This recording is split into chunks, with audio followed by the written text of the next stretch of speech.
We're back to talk about more perfectionism, so I hope you're ready for that. This article, Rebalance to Avoid Burnout, by Anna Katharina Schaffner. Here we go. So, this also has terms, and I am going to quote part of one paragraph again. These are videos regarding the Psychology Today's recent issue on perfectionism, the November-December 2024 issues. And we're into the core articles here, and I like them. I'm not reflecting on everything in this magazine and giving my thoughts on it this month, but the perfection ones, it looks like I'm going to comment on all of them because I think it's a phenomenal topic and very important. So yes, the article is focused on rebalancing to avoid burnout. That's the topic. But I'm going to take an excerpt. Again, this one has two specific things that it's defining from a separate study.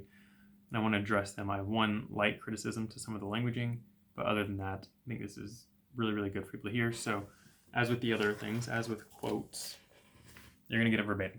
So there are two terms, so to speak, perfectionist striving and perfectionist concerns. So in previous videos, we've talked about excellency versus perfection.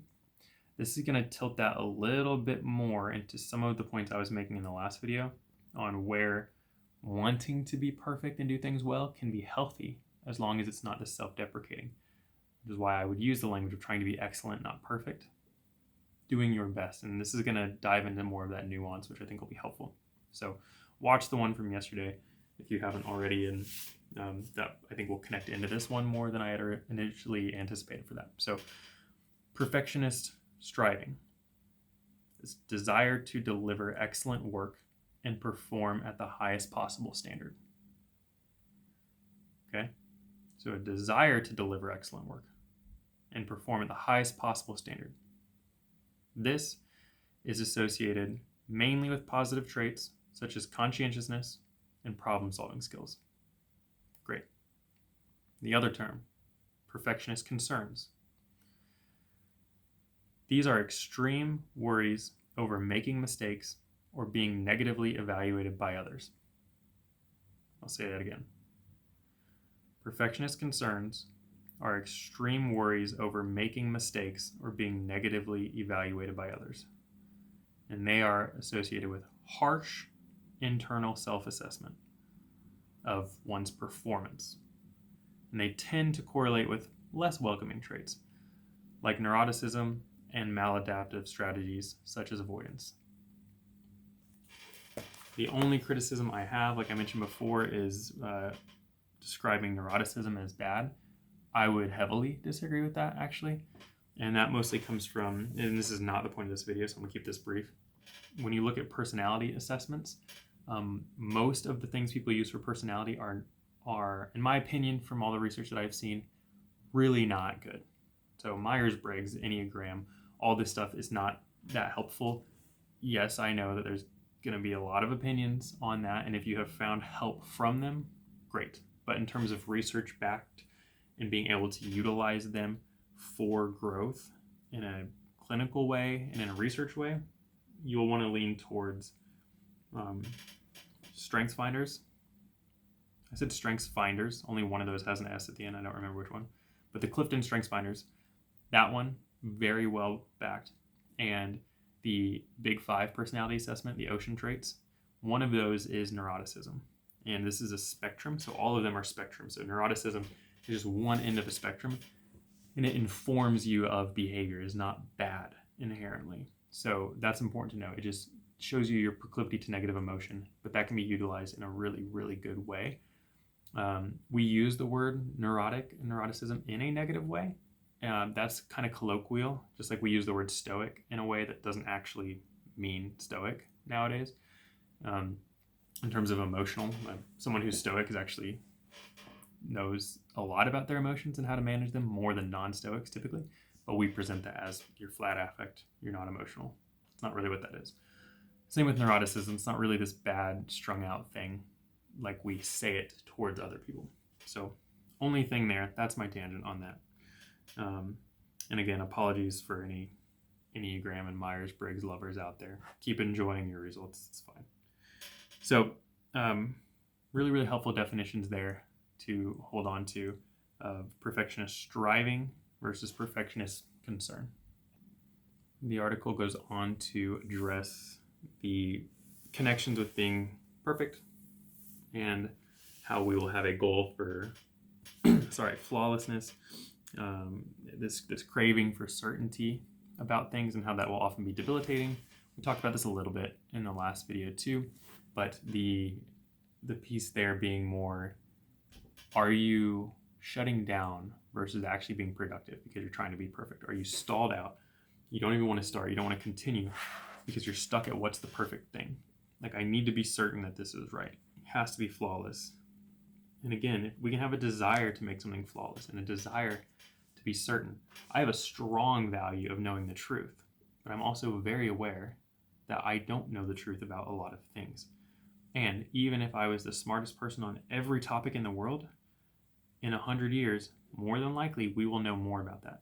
Look back at history and look at Galileo was killed for the heliocentric theory of the universe, if I'm not mistaken, or the solar system. Like, doesn't matter if you are right or wrong in the eyes of history. Like, we look at these people that are geniuses and have done amazing things, and then we also nowadays expect 5-year-olds to know that. We expect a child to know that the sun is at the center of our solar system. Not horribly long ago. Well, I guess that's subjective. In the past, you were murdered for thinking that, because it was obvious, to them obvious, that the Earth was the center of the solar system. So you can see how even aiming for perfection, you're still wrong.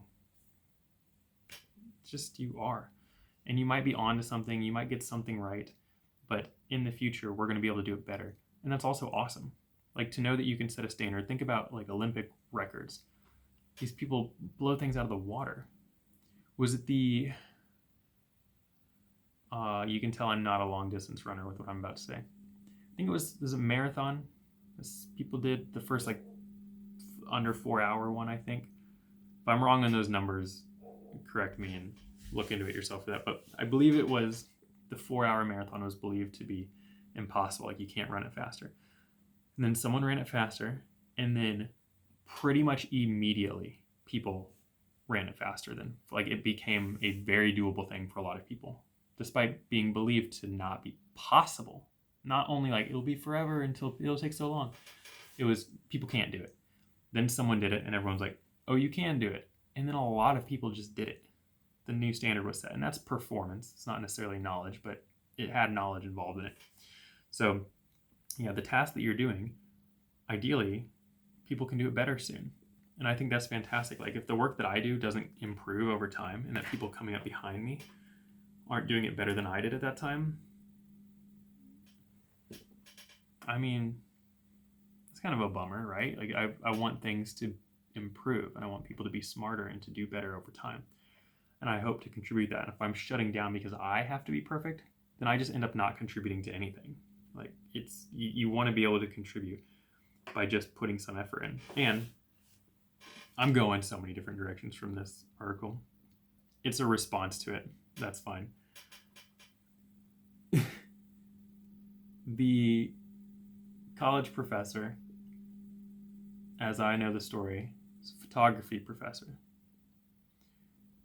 And he wanted his class to essentially have an amazing photo by the end of the semester. And if I remember how he did this right, he told half of his class, I believe he did this multiple times, half the class that they have to turn in one perfect photo by the end of the semester for their grade. And the other half of the class were told that they had to submit 100 photos by the end of any quality. Just 100 pictures had to be submitted. And the other group had to submit one perfect one. And overall, what he learned is that the group that had to submit one perfect one, they had more stress throughout the semester, more concern and more panic about making sure they got that right picture. The other group, they had fun doing photography. They just got to go out and take a couple of pictures every day, and they enjoyed it. They're like, oh, that looks like a decent one. I'll take that picture. Like, oh, that's a cute couple over there. Let me take their picture. And like, they just took pictures of stuff that they felt like taking a picture of. He also found that the group that had to do one perfect one overall took worse photos. Their final submission was worse than the number one submission from the 100. So of the 100 that the other group submitted, they would look through and find the best one. The best one in that group was pretty much always better than the best one with the group that only submitted one. So what does that tell us? Just go do it. Like, don't freak out about perfectionism. Do a lot. It also is a great lesson in quantity over quality at times. Yes, you should do things well, but you also get better by doing things over and over. I mean, me posting these videos every day, the idea is that this is going to be something that I get better at. And I value doing things really well. I don't need it to be perfect. If I needed it to be perfect, I would never do this. I'd be stuck at day one. Because I don't know how to make YouTube videos. I don't know how to do this. I have other people who do, and even when they tell me, I leave maybe retaining 10% of what they said because I'm confused about what I learned about how to use a camera or a microphone. I'm like, I just need to make stuff and adapt over time. And I think it's going just fine. So don't worry. And so the other piece of this is that perfectionism, as they describe it here, can be associated with being a workaholic because nothing's ever good enough. Think about the example of the people who took 100 photos and the people who had to take one perfect photo. I'd be really curious to know which group spent more time taking photos or trying to take photos. Because I imagine the group that had to take one perfect one still took multiple, but I doubt they just took one. They were likely taking multiple photos, trying to dissect them. How do I change it? How do I edit it? If I had to guess, I would say the group that took 100 photos put less effort in than the group that took one good one. It would be my guess, because the goal is different. I'm just taking pictures. I'm taking 100 pictures. One of them was bound to be good. The other group, it had to be perfect and flawless. So then they break down, and it doesn't really work. And it doesn't mean, again, that they shouldn't aim for excellency. That group that was taking 100 photos, it's good to take photos. It's good to take photos. I'm imagining that group also, and yes, I'm guessing. I'm aware of that. I'm guessing they still had moments where they considered lighting. They considered the lens that they were using. They considered angles, and they weren't just flippantly taking photos. Maybe occasionally they try to do an experimental one, which is also healthy to practice experimentation. I'm guessing they were also just refining their skills during that. So, yeah, just more to consider with that and how it'll lead to burnout by trying to do things perfectly, because once you get one thing done, you have the next thing you have to do. Nothing's ever perfect. Nothing's ever good enough. You're never good enough. So don't think that way. Just put some work in and don't try to be perfect with everything that you do. The last couple of points the author makes is bringing awareness to sometimes, this isn't all self-inflicted. If you had parents growing up, it's possible. If you had parents growing up, most of us were raised by people. It's possible that perfectionism was taught to you and you're doing what you know, and there's some unlearning that needs to happen. Great example of where therapy could be helpful. And being able to identify what your background was, how you were encouraged to do things well as a kid. There's definitely more coddling happening nowadays. We see the research for that. So, more households are not pushing their kids towards things, but we also see a lot of households that still are. Difference between being passive and authoritative, and how we encourage good performance. Both can be abusive. Overly pushing and telling someone they're not good enough and pushing them well past a reasonable limit can cause this perfectionism in adulthood. Never encouraging or pushing anyone to do anything hard as a kid. Those are people that we see struggling to get anything done nowadays. And they're both an abusive style of parenting, which might seem intense to say that the passive one is abusive, but you're essentially not training your kid how to be an adult. And that's neglect to an extent. Harsh words, but it's not helping them to be overly passive. So there is this space in between that says, do difficult things and work hard at what you're doing. And if we're being a good parent, if we're being a good adult, it's finding that balance with children and with kids to say, hey, you're pushing it too hard, or you do have more in you. And that happens much easier with a lot of relational equity and a lot of love and compassion for that person. It's hard to do that when we're only talking through our emotions about the situation. So just some thoughts as all this is. So some things to think about, and I'm going to keep on this for one more video, and maybe one day we'll do a whole longer video on perfection, but I think this is pretty good doing these four videos on this. And so yeah, rebalance to avoid burnout. I'm just now realizing the author doesn't actually say anything about how to rebalance, as far as I've seen. So go figure that out for yourself and stop being perfect. That's that. No, that's not that. In all seriousness, I'm going to say what I said in the last one. Find people that you trust to speak into your life about these things. Be inquisitive about yourself. Are you trying to be perfect? Do you have good, strong goals? And are they being turned into shameful precedents for yourself and encouragement for self-harm mentally and with your relationships? So stay reflective on that, and be with people that you trust. If you don't have that, you're going to want to start figuring that out. Community and people are important. So I'll do whole videos on that as well. So I'll leave it there because I can start getting into a lot more caveats and nuances here. So I'll pause there. Thanks for watching.